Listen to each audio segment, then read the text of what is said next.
اعوذ باللہ من الشیطان الرجیم بسم اللہ الرحمن الرحیم الحمد للہ رب العالمین والحمد للہ الذی ہدانا لہذا وما كنا لنهتدی لولا ان ہدانا اللہ ثم الصلاة والسلام على اشرف الانبیاء والمرسلین خاتم النبیین شفیع ذنوبنا وطبیب قلوبنا ابی القاسم محمد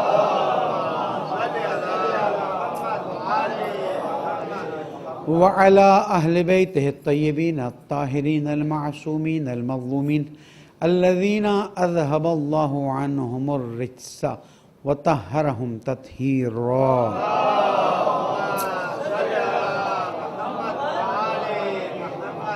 مومن کرام السلام علیکم ورحمۃ اللہ وبرکاتہ. اوصیکم و نفسی بتقوی اللہ و نظم امرکم. پہلے اپنے آپ کو پھر آپ سب کو نصیحت کرتا ہوں.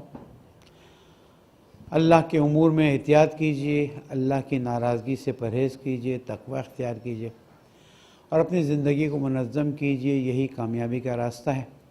پالنے والے تیرے نعمت پر شکر ادا کرنے کی توفیق عطا فرما، ہمارے گناہوں کو معاف فرما، ہم سب کی عاقبت بخیر فرما. ایک درود پڑھ دیں محمد والے.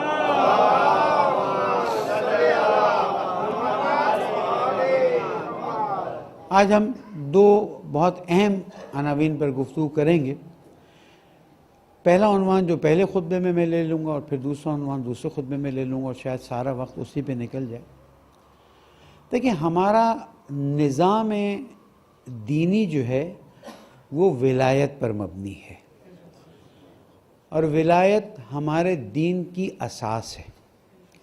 اور ولایت کا مطلب صرف یہ نہیں ہے کہ اہل بیت سے محبت کی جائے. ولایت کا مطلب یہ ہے کہ اللہ تعالیٰ نے رسول اکرم کے ذریعے اہل بیت علیہ السلام کو جو زندگی گزارنے کا سیاسی نظام کا سسٹم دیا ہے اسے ہم لاگو کریں.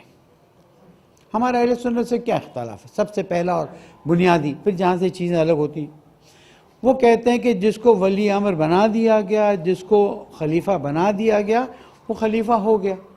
ٹھیک ہے، آج کل وہ کوشش کر رہے ہیں، جیسے کہ ایک ٹی وی پروگرام میں میرے ساتھ آپ نے دیکھا ہوگا، وہ کوشش کر رہے ہیں کہ اس بات کو ثابت کریں کہ نہیں، یہ بات مثلا رسول اکرم سے باقاعدہ ہمیں ملی ہے کہ رسول مثلا بتاتے ہیں کہ ایک محترم کو انہوں نے ان کے نظر میں رسول اکرم نے اپنی بیماری کے زمانے میں نماز میں آگے کر دیا. اس کا مطلب ہے کہ وہ نماز آگے پڑھا رہے ہیں، اس کا مطلب ہے وہ رسول اکرم کے بعد خلیفہ ہوں گے. تو ہماری گفتگو اپنی جگہ پر ہے کہ آپ وہ نماز پڑھانے کی بات کو، جس کا ثبوت ہمارے پاس نہیں ہے، آپ کہتے ہیں چلیں ہم آپ کی بات کو مانیں. وہ ایک نماز پڑھانا آپ کے لیے اتنا اہم ہو جاتا ہے. اور غدیر میں مولا کائنات کو ہاتھ اٹھا کر کہنا کہ من کنت مولا فہذا علی مولا، وہ چیز بہت چھوٹی بن جاتی. ٹھیک ہے، ہمارا آپ کا اختلاف ہے، جب امام زمان آئیں گے قیامت میں حل ہو جائے گا. اختلاف کی بنیاد کیا ہے؟ کہ ہم یہ کہتے ہیں کہ امیر المومنین خلیفہ بلا فصل ہیں. وہ زندگی کے حکومتی نظام میں بھی اور روحانی نظام میں بھی. وہ کہتے ہیں ہاں خلیفہ، اہل سنت کا ایک بڑا گروہ کہتا ہے امیر المومنین خلیفہ بلا فصل ہیں، لیکن روحانی امور میں، اور انہی سے وہ روحانی امور آگے بڑھے. ہم کہتے ہیں روحانی اور غیر روحانی کچھ نہیں ہوتا. اسلام جس دن کامل ہوا اس دن ولایت مولا کائنات کا اعلان ہوا. اگر میں جملہ یوں کہوں، ولایت مولا کائنات کے اعلان پر آیت نازل ہوئی کہ آج دین کامل ہوا اور نعمتیں پوری ہوئی.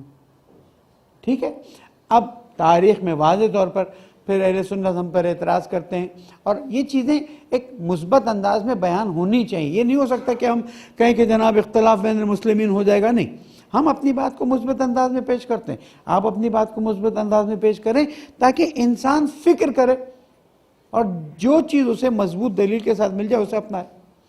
ہم آگے دیکھتے ہیں کہ ہم اس بات کو واضح طور پر کہتے ہیں کہ ولایت اور امامت اور خلافت بغیر کسی جھجک کے ڈائریکٹ رسول اکرم نے مولا کائنات کو عطا کر دی تھی. اور رسول اکرم نے اپنی مرضی سے نہیں کیا تھا چلو میرا داماد ہے وما ینطق عن الہوا، ہوا سے گفتگو نہیں کرتے. پس ہمارے ہاں نظام ولایت و نظام سیاست و نظام امامت و نظام خلافت یہ وہ سلسلہ ہے جس کو اللہ سبحانہ و تعالیٰ نے رسول اکرم کے ذریعے آگے بڑھائے، اور امامت کے ذریعے ہم آگے بڑھیں. اس میں ہمیں کسی بھی قسم کا کسی سے کوئی اختلاف نہیں. اور اگر کوئی اس سے ہٹ کے ایک انچ بھی جاتا ہے وہ مسلمان ہے اپنی جگہ پر، لیکن مکتب تشیع کا جز نہیں ہے، یہ ہمارے عقیدے کا لازمی جز ہے. اب کیسے ہوا کہ پھر ثقیفہ میں گئے، پھر کیا ہوا، وہ تاریخ میں آپ پڑھ لیجئے کتابیں اٹھا کے، تاکہ آپ کو بھی پتہ چلے کیا چیز کیسے ہوئی اور پھر بعد میں کہاں تک کس کس انداز میں چیزیں آگے بڑھیں. اسی لیے آج مسلمانوں پر جو اورینٹلسٹ ریسرچ ورک کرتے ہیں وہ کہتے ہیں کہ یہ کون سا کامل دین ہے کہ جس کی پہلی خلافت، دوسری خلافت، تیسری خلافت، چوتھی خلافت، پانچویں خلافت، 11ویں 12ویں خلافت کوئی سسٹم نہیں نظر آتا ہے. جیسے لوگوں کو سوٹ کیا ویسے ہو گیا. دیکھ لیجیے آپ، میں اس پہ تفصیل نہیں جان سکتا، مجھے کچھ اور بیان کرنا، میں صرف مقدمہ سازی کر رہا ہوں. لیکن اگر آپ ہمارے جو عقیدے کے مطابق نظام ولایت و سیاست و امامت و خلافت ہے، الفاظ الگ الگ ہیں اس لیے کہ اس کے پیرامیٹرز الگ ہیں، ورنہ بات وہی ہے. یعنی اگر میں کہوں نظام خلافت یعنی نظام امامت یعنی نظام ولایت، اس میں کوئی یعنی ایسا نہ ہو کہ آپ کل کو کہیں مولانا آپ نے یہ 4 چیزیں کیسے کہہ دی، عنوان الگ الگ ہیں. جیسے ایک مرد ہے، باپ بھی ہو سکتا ہے، بیٹا بھی ہو سکتا ہے، بھائی بھی ہو سکتا ہے، شوہر بھی ہو سکتا ہے تو وہی مرد، تو سسٹم وہی ہے. ہم آ کے کہتے ہیں کہ اس سسٹم کو اللہ سبحانہ وتعالیٰ نے ہمیں عطا کیا تاکہ دنیا میں یہ سسٹم رائج ہو. اب آپ تصور کر لیجئے، بعض مرتبہ میں نے مجالس پہ پڑھا، اور ٹھیک ہے ہماری باتوں پہ باتیں تو آتی ہیں اور آنی بھی چاہیے، علیکم السلام، ہم تو نہیں کہتے کہ آپ بالکل، میں نے صرف اتنا کہا کہ آپ تصور کیجئے کہ جو اللہ تعالیٰ نے غدیر خم میں اعلان کیا تھا اس اعلان کے مطابق اسلام آگے بڑھتا تو کیا صورت ہوتی. تصور کیجئے نا، اس میں تو کوئی مشکل بات نہیں تصور کرنے میں کہ رسول اکرم کی آنکھ بند ہوئی، مولا کائنات نے غسل کفن دیا، غسل کفن دینے کے بعد دفن فرمایا، اس کے بعد تشریف لے گئے ممبر پہ، بسم اللہ الرحمن الرحیم، جیسا کہ تم نے غدیر میں میرے ہاتھ پہ بیعت کی تھی اب میں امیر المومنین ہوں اور نظام اسلامی چلاؤں گا. کبھی سوچا آپ نے؟ ہو سکتا تھا نا، نہیں ہوا، ٹھیک ہے چھوڑ دیں. اب جو ہوا وہ اپنی جگہ پر، مسلمانوں نے اپنا خلیفہ چن لیا، اس کی تاریخ اپنی جگہ پر ہے. یہ تو نہیں کہہ سکتے مسلمانوں نے پہلا خلیفہ نہیں چنا، دوسرا خلیفہ نہیں چنا. ہم آتے ہیں اس بات کی طرف کہ ہمارے ہاں نظام ولایت بنیاد ہے، اور ہم پر وظیفہ بنتا تھا اور بنتا ہے اور بنتا رہے گا جب بھی ممکن ہو اس نظام ولایت کو نافذ کریں، جب بھی ممکن ہو. اب کسی نے کہا امام زمانہ غیبت میں تشریف فرمائیں تو اب نظام ولایت کیسے نافذ ہوگا؟ اب ہم ایک عقلی دلیل لاتے ہیں، اگرچہ کہ ہمارے پاس شرعی دلیلیں ہیں لیکن عقلی دلیل لاتے ہیں. یہاں سے شروع کرتے ہیں. ایک انسان ہے جو عادل ہے، آپ میں سے اکثر عادل ہوں گے، میں اطمینان رکھتا ہوں. جب آپ نماز جمعہ تک نہیں چھوڑتے تو پھر اس کا مطلب ہے آپ گناہوں سے پرہیز کرتے ہیں. ایک انسان عادل ہے، اچھا آدمی ہے، لیکن علوم دینی نہیں جانتا. ایک میرے جیسا ہے، کم علمی کے ساتھ بھی تھوڑا بہت 2 جملے جانتا ہے، ٹھیک ہے. ایسی صورت میں عادل دونوں ہیں، نماز جمعہ کون پڑھائے؟ آپ کی عقل کیا کہتی ہے؟ کہ جو 2 جملے پڑھا ہوا ہے، کم علمی اپنی جگہ پر، علم کا تو وہ سمندر ہے کہ جس کا تصور بھی نہیں کیا جا سکتا. آپ فوراً کہیں گے ہاں وہ عادل آدمی اچھا ہے، لیکن جو علمی لحاظ سے کچھ جانتا ہے یہاں پر آ کے بیان کرے تو ہمارے لیے مفید ہوگا. قبول ہے یہ بات؟ نہیں. اگر نماز جمعہ اور روزانہ کی نماز میں چاہے صبح ہو، ظہر، عصر، مغرب، عشاء، کیوں مولانا محمد علی صاحب زحمت کرتے ہیں؟ اس لیے کہ ایک عالم دین ہے، عام آدمی بھی کھڑا ہو جائے کہ میں حاضر ہوں، میں پڑھا لیتا ہوں، لیکن نہیں، ہمارے ہاں یہ نظام رکھا گیا ہے کہ حتیٰ نماز جماعت لیڈرشپ ہے نا، امامت ہے نا، وہ والی امامت نہیں، پھر غلط فہمی نہ ہو جائے، یہ امامت نماز ہے، اس کے لیے بھی عالم دین ہو جو نماز کے مسائل جانتا ہو، جو دین کے مسائل جانتا ہو، تاکہ نماز کو صحیح طرح سے پڑھا سکے، ورنہ ایک عام عادل بھی ہو اور نماز اس کی صحیح ہو، وہ پڑھا سکتا ہے۔ لیکن عقل کیا کہتی ہے؟ عقل کہتی ہے کہ اگر صاحب فضل و صاحب علم ہے تو اسے آگے بڑھا دیا جائے۔ اگر نماز جماعت میں صاحب علم اور صاحب فضل کو آگے بڑھایا جائے تو روزمرہ کی زندگی میں کس کو آگے بڑھایا جائے؟ جو روزمرہ کی زندگی کی امور کو بہتر جانتا ہو۔ تو ہمارے ہاں یہ نظام اپنی جگہ پر ہمیشہ سے رہا ہے کہ صورتحال کو دیکھ کر اگر آپ اسلامی نظام کو نافذ کر سکیں تو آپ پر فرض بنتا ہے، ایک فرد پہ نہیں، پورے نظام کو۔ اس چیز کو دیکھ کے حضرت امام خمینی رحمۃ اللہ علیہ نے اپنی سادگی کے ساتھ، کمال سادگی کے ساتھ یہ فیصلہ کیا کہ اگر میرے لیے ممکن ہوا تو میں اس نظام اسلامی کو پھر سے نافذ کروں گا جس کو مولا کائنات نے نافذ کرنا تھا۔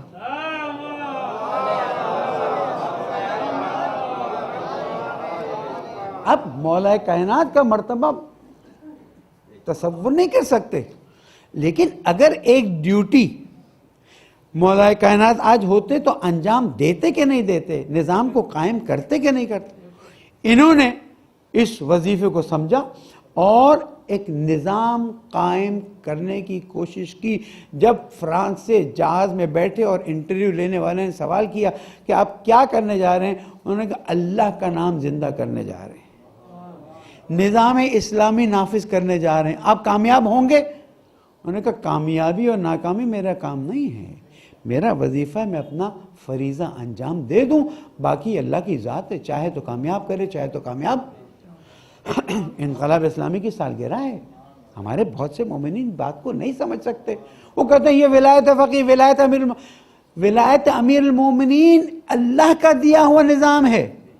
اس نظام کو کیا آج ہم کہیں گے چلو شہنشاہ ایران چلا دے، چلو مثلا فلاں چلا دے، دوسرا چلا دے، وہ زیادہ بہتر ہے، یا ایک مجتہد جس کے اندر تقوی پایا جاتا ہے، جس کے اندر علم پایا جاتا ہے، جس کے اندر فضل پایا جاتا ہے، وہ نظام اسلامی کو چلانے کے لیے آ گیا؟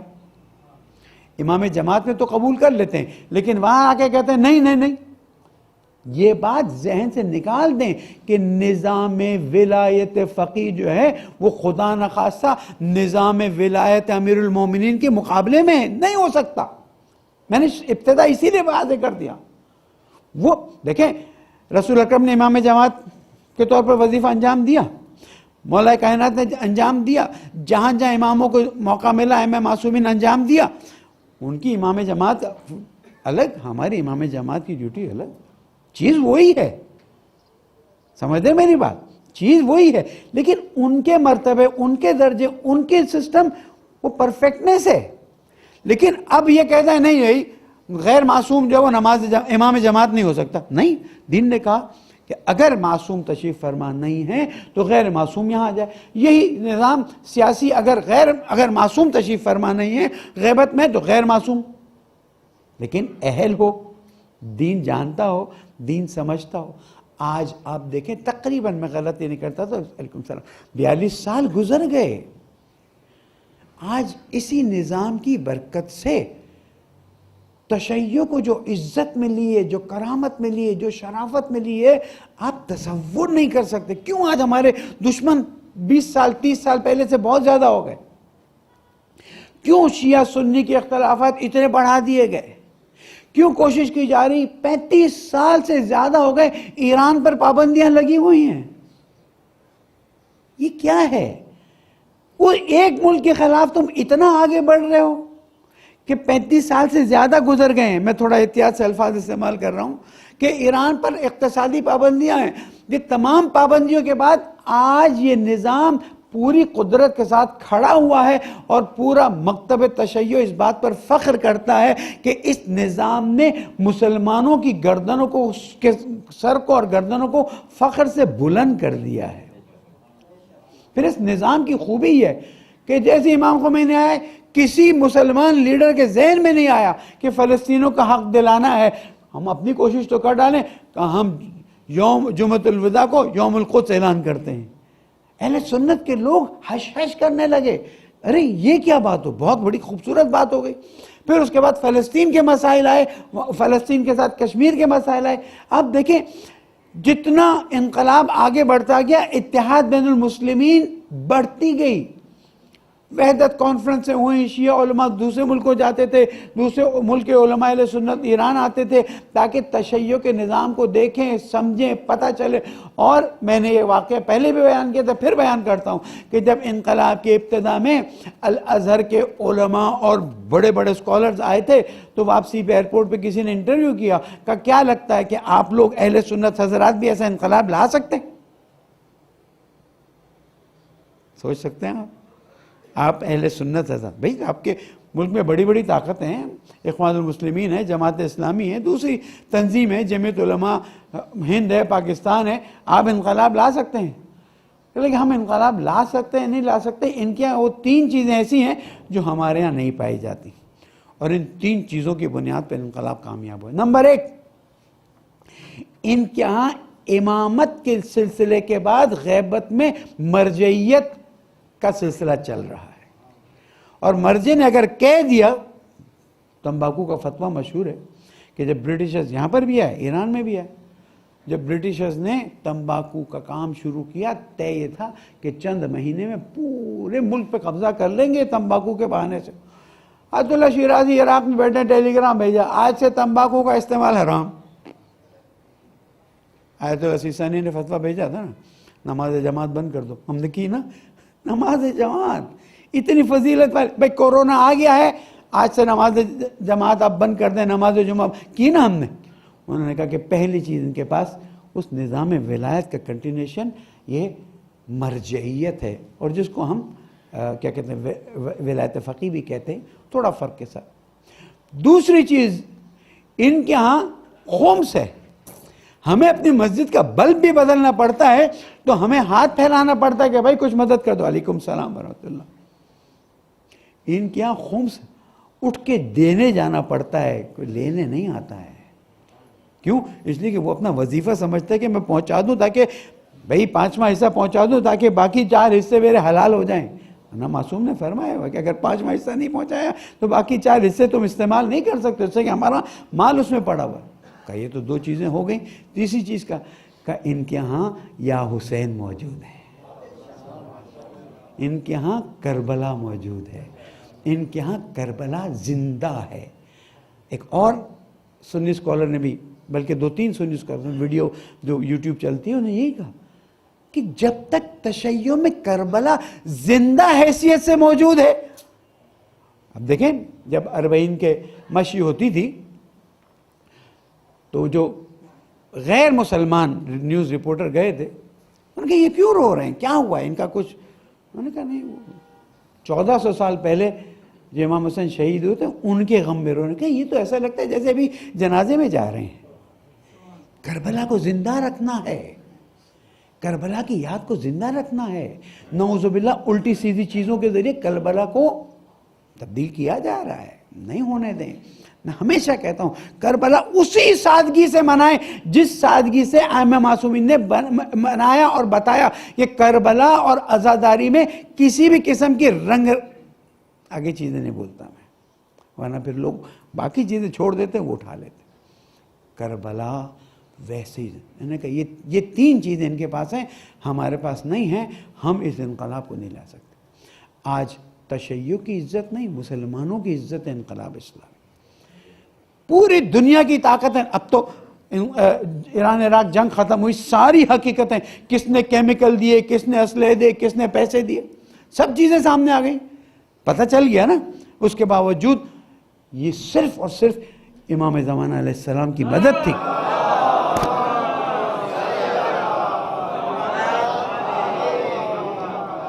کہ اتنے شدید حالات میں، کیونکہ میں علم دین حاصل کرنے کے لیے جب قوم گیا تو 20 سال ایران میں رہا ہوں، اتنے شدید حالات میں، یعنی انڈا ملنا مشکل تھا، چینی ملنے مشکل تھی، راشن میں آپ کو کارڈ میں جتنی ملی آپ استعمال کریں، اس قوم نے صبر کیا، برداشت کیا، حوصلہ کیا، آج وہ قوم تو اوپر آئی، اس نے مکتب کو بھی عزت بخش دی۔ اور اس میں اگر میں امام رضا علیہ السلام کا نام نہ لوں،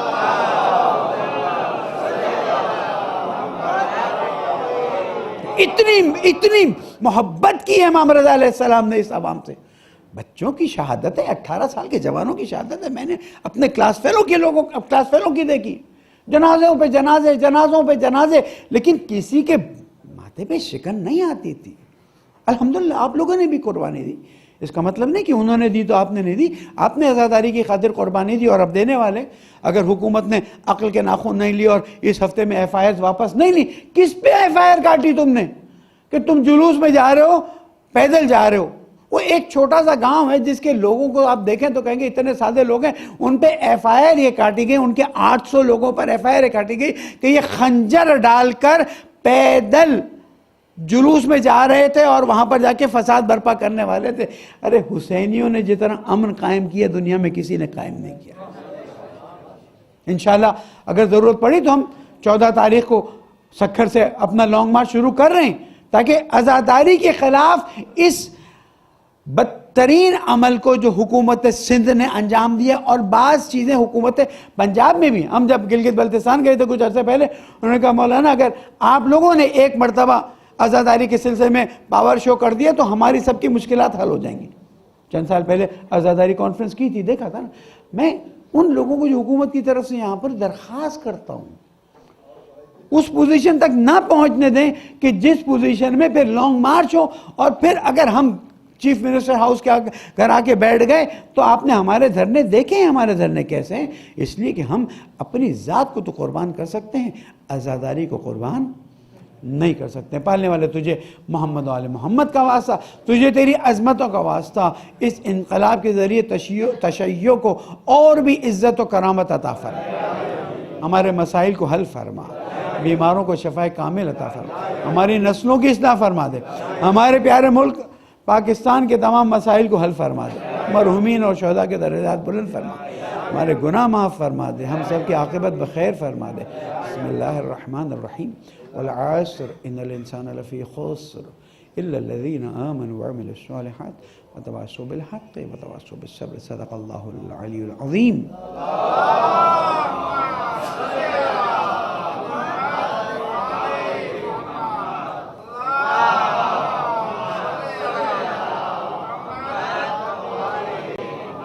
اعوذ باللہ من الشیطان الرجیم، بسم اللہ الرحمن الرحیم۔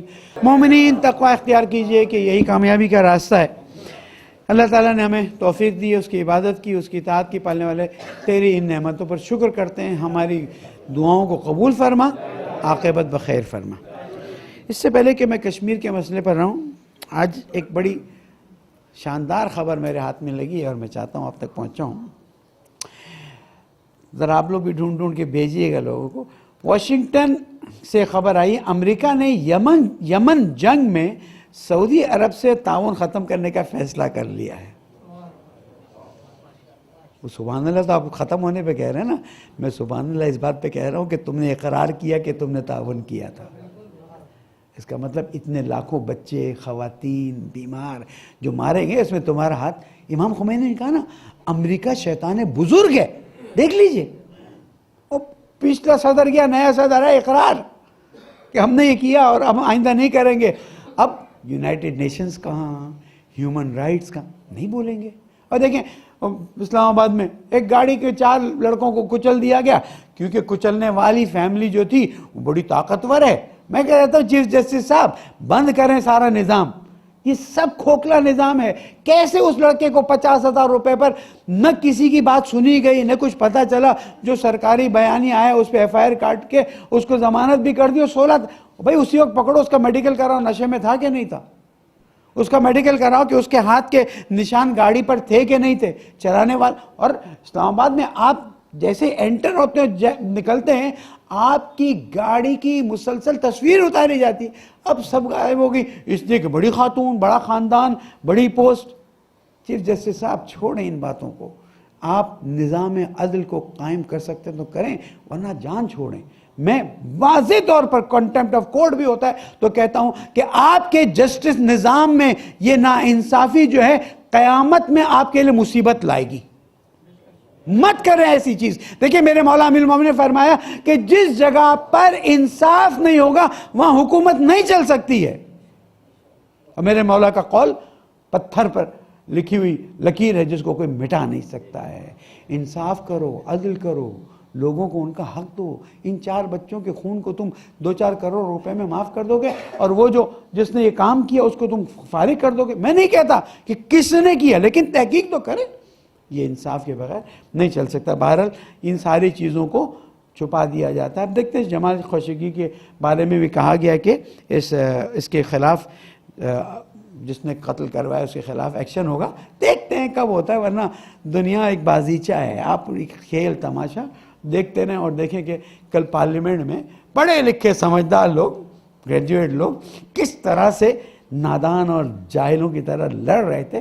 مجھے شرم آئی کہ میں پارلیمنٹ کو اپنی پارلیمنٹ کہوں, اور افسوس کرتا ہوں کہ اتنے نادان لوگ کہ ہاتھا پائی تک آ گئے اور تمہیں شرم نہیں آئی. بہرحال اللہ ان کو ہدایت دے. ایک درود پڑھ دیں محمد والے.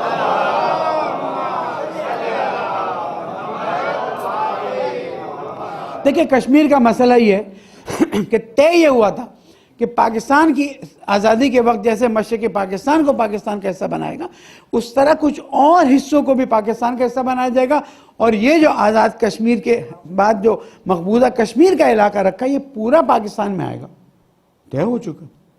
لیکن انگریز تو انگریز ہے نا, اس کو بھی تو امام خمینی نے فرمایا تھا شیطان پیر, بڈھا پیر, جمع جکڑا جانتا ہے کہاں بدماشی کرنی ہے.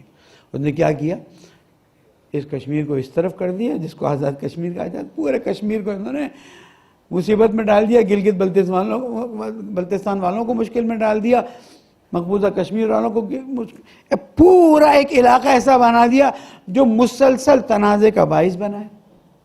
کشمیری اپنا حق مانگتے ہیں. یونائٹڈ نیشنز میں ان کے بارے میں ریزولوشن پاس ہوئی ہے کہ ان کو آپ وہاں پر ووٹنگ کرائیں, آپ ان سے چیک کریں یہ کن کے ساتھ جانا چاہتے ہیں. اور ہمیں معلوم ہے کشمیر پاکستان کے ساتھ آنا چاہتا ہے, اس لیے کہ اب تو انہوں نے ہندوستان میں مسلمانوں کا حال دیکھ. پہلے اگر سوچ بھی سکتے تھے کہ ہم انڈیا کے ساتھ جائیں, اب وہ واضح طور پر کہتے ہیں جو مسلمانوں کا حال ہندوستان میں ہو رہا ہے آپ دیکھ رہے ہیں, اس لیے ہم ہندوستان کے ساتھ جانا ہی نہیں چاہتے, پاکستان کے ساتھ آنا چاہتے ہیں. پھر مسئلہ کیا ہے؟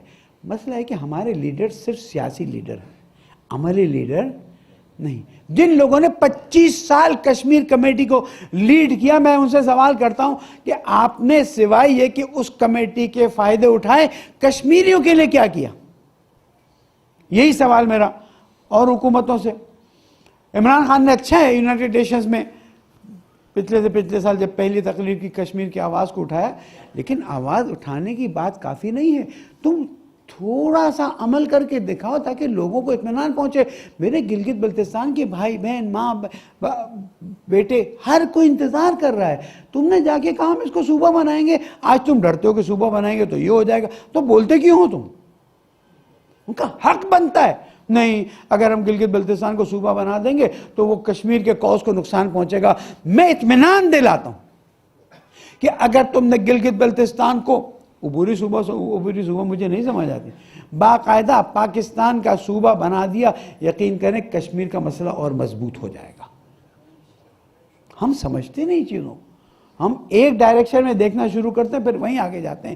یاد رکھیے گا کشمیر کے مسئلے کے حل کا پہلا قدم یہ ہے کہ آپ گلگت بلتستان کو صوبہ بنائیں, ان کو پورا حق دیں. کب تک وہ برا مت مانے گلگت بلتستان کے بھائیوں بہنوں, کب تک وہ ہمارے آگے ہاتھ پھیلاتے رہیں گے کہ ہمیں اب صوبہ بنا دو. صوبہ عزت سے آئے تھے, شرافت کے ساتھ آئے تھے کہ ہم آپ کے ساتھ ملنا چاہتے ہیں. دیکھ لیجئے قائد اعظم کے ساتھ ان کی کیا خط و کتابت ہوئی, باقی جو چیزیں موجود ہیں آرکائیو میں دیکھیں, وہ عزت سے آئے تھے. آج ان کو ایک ایسا بنا دیا گیا کہ جیسے مثلا اللہ معاف کرے, میں دیکھ رہا ہوں آپ حضرات یہاں پر ہیں کہ مثلا وہ ہم سے بھیک مانگ رہے ہیں. وہ بھیک نہیں مانگ رہے, یہ ان کا حق ہے جو ان کو ملنا چاہیے, اور جو نہیں دے گا اسے قیامت میں جواب دینا پڑے گا. اور کشمیریوں کی مدد کرنا ہمارا وظیفہ ہے. مسلمان جیسے ہم فلسطین کی بات کرتے ہیں, لوگ کہتے ہیں بھائی فلسطین کا آپ کا کیا تعلق؟ قبل اول مسلمانان بے غیرتوں, بے غیرت اسلامی حکومتوں, بے غیرت اسلامک لیڈروں, تم آواز اٹھانے کے لیے تیار نہیں ہو. اور ایران اسلامی انقلاب اسلامی کے بعد ایران نے جو سپورٹ کیے, مغربی دنیا نے آواز اٹھائی ہے. ایک بہت ہی بڑا رائٹر ہے, اس نے لکھا ہے ہمیں تعجب ہوتا ہے کہ کشمیر کیا کہتے ہیں فلسطین میں ایک شیعہ بھی نہیں رہتا ہے, لیکن ایران ایسے سپورٹ کر رہا ہے جیسے ان کے بھائی ہیں. ارے بھائی قرآن نے فرمایا انما المؤمنون اخوا, کیوں سپورٹ نہیں کریں گے؟ اسی طرح سے آیت اللہ خامنہ ای حفظہ اللہ نے باقاعدہ طور پر کشمیر کے لیے حمایت کا بیان دیا. انڈیا سے ان کے تعلقات خراب ہو گئے, اچھے خاصے پروجیکٹ چل رہے تھے, وہ پروجیکٹ ٹھنڈے پڑ گئے, لیکن انہوں نے کہا نہیں بھائی کشمیر مسلمانوں کا حق, اور ان کے پر ہونے والے خاص کر یہ جو اس وقت مظالم چند سالوں سے شروع ہوئے یہ بہت شدید ہیں. میں حکومت سے کہتا ہوں یہ پوسٹر بینر جلوس سے کچھ نہیں ہوتا, عملی اقدام کرو. میں تو چیز فارغ صاحب سے کہتا ہوں کہ بسم اللہ, ایک بار آر یا پار پوری قوم آپ کے ساتھ لبیک یا حسین کہہ کر آگے بڑھنے کے لیے تیار ہے. کوئی مشکل نہیں ہے, صرف آپ ہمت کریں. ایک شکایت کرتا چلوں, اور وہی ہے کہ جہاں جہاں سے بھی دیکھیں رسول اکرم کے زمانے سے آج تک دیکھ لیجئے, جہاں پر بھی نعرہ حیدری یا علی لگا وہاں کامیابی ملتی رہی. بدر, احد, خندق, خیبر, نام لیتے جائیے, یا علی کا آیا نام اور وہ فتح ہو گئی. آپ نے یہاں پر یا علی کا نام ہٹایا, نشان حیدر تو ہٹا نہیں سکتے. نشان حیدر کیا ہے؟ بہادری کے سب سے اعلیٰ نشان کو نشان حیدر بنایا ہے. آپ نے گھبرا کے وہ نعرہ حیدری کو وہ پیچھے ہٹا دیا. میں کہتا ہوں آج نعرہ حیدری کو پھر سے لے کر آؤ, دیکھو آپ دیکھیں گے کہ انشاءاللہ ہماری فوج اسی طرح سے آگے بڑھے گی, اس لیے کہ نعرہ منافقوں اور کافروں کے دلوں کو دہلاتا ہے اور مومنوں کے دلوں کو مضبوط کرتا ہے. انشاءاللہ کہ ہمیں لانگ مارچ کی ضرورت نہیں پڑے گی, لیکن اگر ضرورت پڑی تو ہمارا ہر مومن بھائی بہن بیٹا ماں بیٹی عزاداری کے لیے لانگ مارچ میں شریک ہوں گے, تاکہ ان لوگوں کو جو سمجھ رہے ہیں کہ اگر ہم عزاداری پہ آہستہ ہے, کیونکہ اب سازش کیا چل رہی ہے؟ سازش یہ چلی آپ کراچی کیا کہتے ہیں کرکٹ سٹیڈیم لے لیجئے, اس میں آپ مجلس کر لیجئے, ماتم کر لیجئے. جب بڑا اسٹیڈیم آپ کو کراچی سے باہر بنا, ہم آپ کو آگے کی باتیں بتا دے رہے ہیں نا, اندر سی چیزیں تو آتی ہیں نا. کسی کی چڑیل ہوتی ہے, کسی کی چڑیا ہوتی ہے, ہماری شاید کی مکھی ہے جو آ کے بتاتی. پروگرام یہ ہے کہ آپ پر پابندیاں لگا کر کراچی سے باہر مثلا بیریا ٹاؤن کے آگے یا کہیں بہت بڑی جگہ دے دیجیے کہ آپ مجلسیں بھی کریں, ماتم بھی کریں, جلوس بھی, جو آپ نے کرنا ہے کریں, لیکن یہ شہر میں یہ سب نہ کریں.